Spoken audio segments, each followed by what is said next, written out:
ल साथीभाइ आज फेरि आजदेखि चाहिँ साथीभाइ हो एचबीलाई थुलुङको चाहिँ बारीको काँक्रा सक्यो है। आजदेखि चाहिँ तपाईँहरूलाई म यो काँक्राको झ्यालहरू उठाउने कामहरू गर्नु गएर छु। सक्यो है साथीभाइ काँक्रा अब छैन छैन यो घाँस काट्यो नि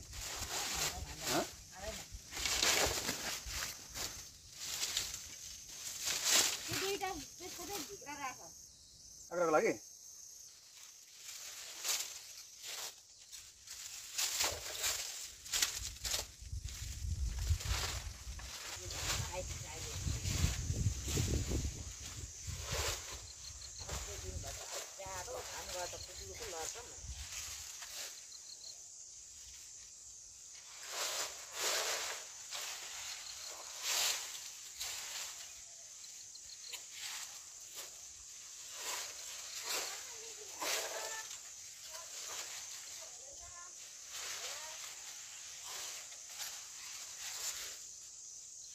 रह्यो नि गाजी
लो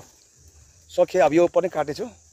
यो चाहिँ रहन्छ होला अलिक दिन है भोलि एक हप्ता राख्ने जति फले बेला यसलाई पनि कटिको फ्याँक्दिने एक हप्ता बाद यो फ्याँकेर यहाँ केही सब्जी लाउने यहाँ चाहिँ रमभेडा लाउने यहाँ अहिले के हुन्छ सोचाइ भएको छैन है र साथीभाइ सक्यो यो अहिले एकछिन खनेछु यो बिटहरु